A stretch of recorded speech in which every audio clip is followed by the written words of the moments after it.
साली साहिबा आप लोग रुकिए, अंदर जाने से पहले आप लोग पहले छिपिए। अरे क्या हुआ जीजा जी? आप लोग छिपिए, मैं बताता हूँ ना। अरे, पर ऐसा छिपिए क्यों? छिपिए साली साहिबा, आप छिपिए, मैं बताता हूँ रीजन। मुझे कुछ दिखाना है आप लोग को, छिपिए तो।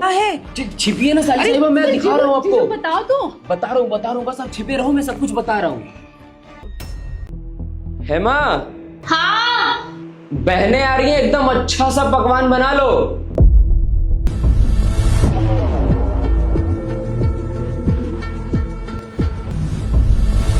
यार, इनके घर वाले जब देखो तो मेरे सिर पे चढ़ के नाचते रहते हैं। पता नहीं कब ये आफत खत्म होगी। एक बात बताओ, मैं इस घर की नौकरानी हूँ क्या, जो दिन भर सबके काम करती फिरूंगी? अरे बाबा, मैंने कब बोला कि तुम नौकरानी हो? बहनें आ रही हैं 2-4 दिन के लिए, तो आने दो ना। वो आएंगी, कुछ दिन रहेंगी, उसके बाद चली जाएंगी। कसम से तुम्हारी बहनें इतने बदतमीज है ना कि इतना सुनने के बाद भी मुंह उठा करके आ गई। यार जिया, एक बात बताओ, क्या मेरी बहनों का मन नहीं करता होगा मुझसे मिलने का? क्या वो नहीं सोचती होंगी मेरे साथ टाइम स्पेंड करना? क्या उनका मन नहीं करता कि भैया के यहाँ आऊं, घूमूं फिरूं? क्या समझती हो? तो तुम भाई होने का फर्ज निभाते हो ना, उन्हें हर महीने गांव पैसे भेजते हो ना। उन गांव वालों को शहर बुलाने की क्या जरूरत है? वो गवार सब शहर आकर के बस दिन भर मेरे सर पे नाचती रहती हैं, दिन भर कुछ न कुछ कराती रहती हैं मुझसे। ऐसा है कि अगर तुम्हें तुम्हारी बहनों से मिलना हो ना, तो तुम खुद ही चले जाया करो गाँव उनसे मिलने, लेकिन यहाँ उन्हें बुलाने की कोई जरूरत नहीं है। यार हेमा, वो लोग हमेशा के लिए थोड़ी आ रही हैं, वो कुछ दिनों के लिए आ रहे हैं। यहाँ पे कुछ दिन रहेंगी फिर चली जाएंगी, हमेशा थोड़ी रहेंगी।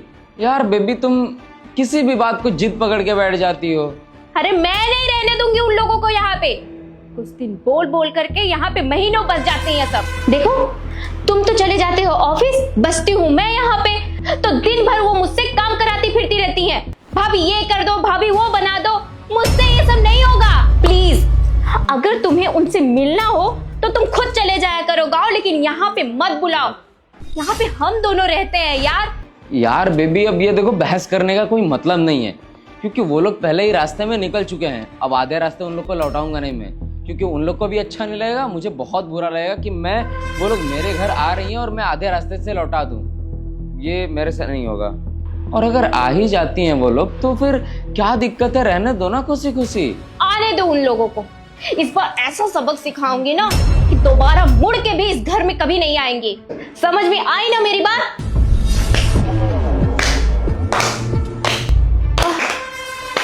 जिया, काजल, तुम दोनों यहाँ पे कब आए? लो, आ गई बहनें। कर लो इन्हें जलील। कितना जलील करना चाहती हो, करो अब। नीलेश, ये सब क्या है? तुम इतने देर से मेरी बहनों की बात कर रहे थे। हाँ, मैं तुम्हारी ही बहनों की बात कर रहा था तब से। आप लोग इतने देर से सुन रही थी ना, कितना इनके अंदर जहर भरा हुआ है मेरी बहनों को लेकर। और आप लोगों के फैमिली वालों को लगता है कि मैं अपनी बहनों के साथ, मम्मी पापा के साथ रहना नहीं चाहता हूँ। मैं तो रहना चाहता हूँ, आपकी बहन नहीं रहने देती है। बोलती है तुम चुनो, या तो मैं या तो तुम्हारे फैमिली वाले। अब बताओ मैं कैसे चुन सकता हूँ एक, दोनों में से किसी एक को? मैं चाहता हूँ मेरा पूरा परिवार साथ रहे। यार मैं इतना कमाता हूँ, मेरी इतनी अच्छी इनकम है, मैं सब कुछ सेटल कर चुका हूँ। मैं चाहता हूँ पूरे परिवार के साथ रहूँ। जब मैं जॉब से आऊँ तो मेरा भरा पूरा घर दिखे, सब परिवार एक साथ रहे, हंसते खेलते। पर इनको नहीं, बस ये रहेंगी, सिर्फ इनको खुद से अकेले रहना है। पता नहीं क्या प्रॉब्लम है इनको मेरे घर वालों से। इस सब चीजों का कारण सिर्फ और सिर्फ आपकी बहन है। शर्म आनी चाहिए दीदी आपको। मुझे लगा आप एक अच्छी बीवी और एक अच्छी बहू हैं, लेकिन आज आपका ये असली रूप देखने को मिला। अरे हमें नहीं पता था कि शादी के बाद तुम अपना ही परिवार तोड़ रही हो। जीजा जी, इनकी तरफ से हम आपसे माफी मांगते हैं। हमारे मम्मी पापा का ये संस्कार नहीं हो सकता है। पता नहीं कैसे और क्या इसके मन में चल रहा है कि आपके परिवार के साथ ये ऐसा बर्ताव कर रही है। देखिए, आप लोग हाथ मत जोड़िए, आप लोग की कोई गलती नहीं है। मेरे पास बल्कि कोई ऑप्शन नहीं था आप लोग को ये चीजें बताने का, दिखाने का। अगर मैं सामने से बताता तो शायद आप लोग भरोसा नहीं करते। आज आप लोगों ने आंखों से देख लिया ना, अब तो आप लोग को शायद भरोसा हो चुका होगा। और मेरे पास यही एक रास्ता बचा था इनको सबक सिखाने का, सही तरीका बताने का, कि जब खुद पे गुजरती है तब इंसान को समझ आता है। मैं इसको कितनी बार कोशिश कर चुका हूँ प्यार से समझाने का, मनाने का कि परिवार के साथ रह ले, लेकिन नहीं, इसको हर बार लड़ना है। अब आप ही बताओ साली साहिबा, अगर आपका बड़ा भाई आपको घर से निकाल दे, आपके मम्मी पापा घर से निकाल दे और बोले कि अपनी बीवी के दबाव में बोले कि हम आपके साथ नहीं रह सकते, तो बताओ आप लोगों पे क्या गुजरेगी। भगवान न करे कि ये नौबत आप लोगों के पास आए और ऐसी चीजें आप लोगों के साथ हो। अगर ऐसा हुआ कभी तब आप समझ पाओगे कि मेरे अंदर कितना दर्द है, मैं कैसे इस चीजों को सह रहा हूँ। तब इन्हें अफसोस होगा और समझ आएगा कि मुझ पे क्या बीत रही है। हेमा, तुम ही बताओ, कल को अगर विशाल की वाइफ मुझे और काजल को घर से बाहर निकाल दे या फिर मम्मी पापा को घर से बाहर निकाल दे तो तुम्हें कैसा लगेगा? नहीं नहीं जिया, ऐसा मत करो। विशाल ऐसा कभी नहीं करेगा। मैं जानती हूँ कि विशाल एक अच्छा भाई है। वो तुम लोगों को और मम्मी पापा को कभी नहीं निकालेगा बाहर।